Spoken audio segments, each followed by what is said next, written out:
আসসালামু আলাইকুম এভরিওয়ান, কেমন আছেন সবাই? আশা করি আল্লাহ তাআলার অশেষ রহমতে সবাই খুব ভালো আছেন। আলহামদুলিল্লাহ, আমিও ভালো আছি। স্বর্ণাস কিচেনের সবাইকে আরও একবার ওয়েলকাম করছি নতুন একটি রেসিপি দেখার জন্য। আজকে শেয়ার করব অর্ডারের পরোটাগুলো আমি কিভাবে তৈরি করে ডেলিভারি করি, আর 1 কেজি ময়দাতে কয় পিস পরোটা তৈরি করি সব কিছুই আজকে ভিডিওতে বলে দেব। তাই শুরু থেকে শেষ পর্যন্ত ভিডিওর সাথে থাকার অনুরোধ রইল। আশা করি আজকের এই ভিডিওটিও আপনাদের ভীষণ উপকারে আসবে। চলুন তাহলে শুরু করা যাক। প্রথমেই এখানে আমি 1 কেজি ময়দার একটা প্যাকেট নিয়ে নিয়েছি। এসিআই পিওরের ময়দাটা নিয়েছি। এবার হচ্ছে কেচির সাহায্যে আমি কেটে নিচ্ছি। একটা বোলের ভিতরে 1 কেজি প্যাকেটের পুরো ময়দাটাই কিন্তু আমি ঢেলে নিয়েছি। আমি যেহেতু অর্ডারের জন্য পরোটা তৈরি করব, আমার 25 পিসের একটা অর্ডার আছে, তাই আমি আরও 2 কাপ ময়দা এখানে বাড়িয়ে নিচ্ছি। 1 কাপ ময়দায় আমি 17টা পরোটা তৈরি করি, তাই 25 পিসের অর্ডারের জন্য এখানে আমি আরও 2 কাপ ময়দা বাড়িয়ে নিয়েছি। স্বাদ মতো লবণ দিয়ে দিচ্ছি, 2 টেবিল চামচ দিয়ে দিচ্ছি চিনি। এবার শুকনো উপকরণগুলোকে আমি ভালোভাবে মিশিয়ে নিচ্ছি। আর শুকনো অবস্থায় এগুলোকে একটু ভালোভাবে হাত দিয়ে মিশিয়ে নেবেন, শক্ত দলা দলা অংশ থাকলে ভেঙে যাবে। এবার মেজারমেন্ট কাপ দিয়ে মেপে এখানে 1/2 কাপ তেল নিয়ে নিয়েছি। খুব ভালোভাবে কিন্তু এই যে ময়দাটাকে ময়াম করে নিচ্ছি। অবশ্যই ময়াম করার কাজটা ভালোভাবে করে নেবেন। এই যে একেবারে ময়দাগুলো ঝুরো ঝুরো হয়ে গিয়েছে। এই পর্যায়ে আমি গরম পানি অ্যাড করে দিয়েছি। গরম পানিটা কিন্তু অনেকটা গরম না, হালকা কুসুম গরমের থেকে একটু বেশি গরম, যা আপনার হাতে সহ্য করতে কষ্ট হয় এরকম একটা গরম পানি এখানে ব্যবহার করছি। অল্প অল্প করে অ্যাড করে ময়দার ডোটাকে আমি মেখে নিচ্ছি। এই কাজটা করতে একটু সময় লাগে, তাও ধৈর্য সহকারে করে নেবেন। আর অনেকটা বেশি নরম করে কিন্তু ডোটা তৈরি করতে যাবেন না, তাহলে কিন্তু ডোটা যখন রেস্টে রাখবেন তখন কিন্তু আরও নরম হয়ে যাবে। পরোটা তৈরি করতে অসুবিধা হবে, বেলুনের সাথে লেগে লেগে আসবে। দেখেই বুঝতে পারছেন যে ডোটা কিন্তু বেশ অনেকটা শক্তভাবেই কিন্তু মেখে নিয়েছি। এবার আমি ডোর উপরে 1 থেকে 1.5 টেবিল চামচের মতো তেল দিয়ে একেবারে ভালোভাবে ডোটার চারপাশ কভার করে নিচ্ছি।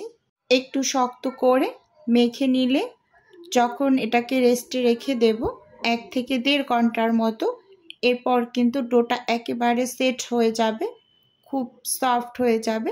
তাই অবশ্যই একটু প্রথম অবস্থায় শক্ত করে মেখে, এই যে এখানে আমি 1.5 ঘন্টা পর আপনাদের দেখিয়ে দিচ্ছি ডোটা কতটা পরিমাণ সফট হয়েছে। এবার একটু মথে এখান থেকে আমি ছোট ছোট লেচি বের করে নেব। অবশ্যই এই ডোটাকে আপনারা 2 থেকে 3 মিনিট এরকম একটু মেখে নেবেন। এই কাজটা করলে প্রথম অবস্থায় পরোটা তৈরি করার জন্য যে রুটিটা আমরা বেলে নেব, ওই রুটিটা বেলতে খুব বেশি অসুবিধা হবে না, একদম স্মুথলি বেলে নিতে পারবেন। এই যে এখানে দেখিয়ে দিচ্ছি, একটা মেজারমেন্ট কাপ নিয়েছি, মেজারমেন্ট কাপের 1/3 কাপ ডো নিয়ে নিয়েছি। আপনারা এইভাবে একটা মেজারমেন্ট কাপ দিয়ে মেপে তারপর লেচিগুলোকে বের করে নেবেন।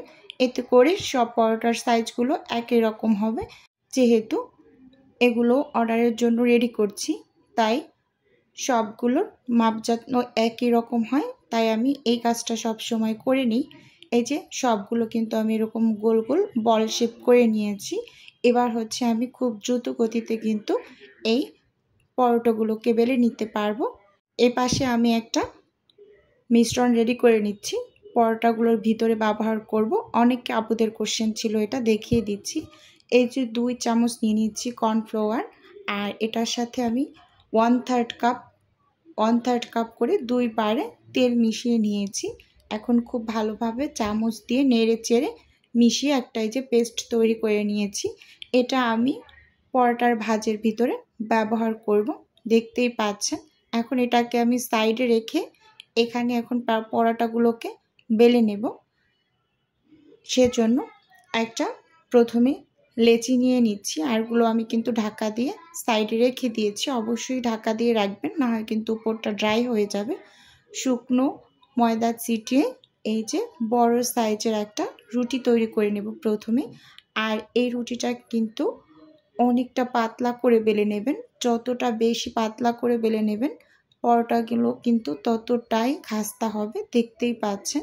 এখন আমি সেই মিশ্রণটা কিন্তু একটা ব্রাশের সাহায্যে লাগিয়ে দিচ্ছি।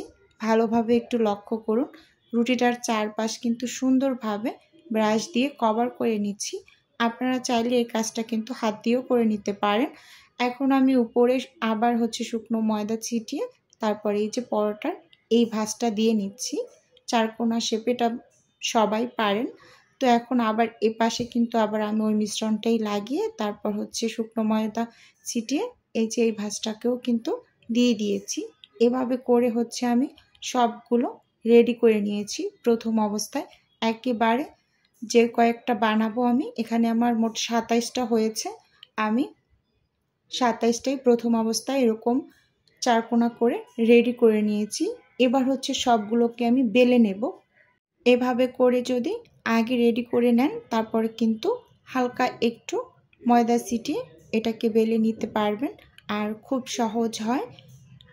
এখানে একটা কাজ করতে হবে, এই যে পরোটাগুলোকে আপনি বেলে নেবেন আর সাথে সাথে কিন্তু আপনাকে ছেঁকে নিতে হবে। যদি আপনি অর্ডারের জন্য রেডি করেন বা বাসায়ও যদি আপনি ফ্রোজেন করতে চান তখন কিন্তু আপনাকে এই কাজটা অবশ্যই করতে হবে। একটা দুইটা বেলে আপনাকে এপিট-ওপিট করে ছেঁকে আবার একটা দুইটা বেলে ছেঁকে নিতে হবে। এভাবে করে কিন্তু সবগুলোকে ছেঁকে তারপর ঠান্ডা করে নিতে হবে। এই যে দেখতেই পাচ্ছেন আমি কিন্তু সব পরোটাগুলোকে এখানে ছেঁকে নিয়েছি, দেখতেই পাচ্ছেন।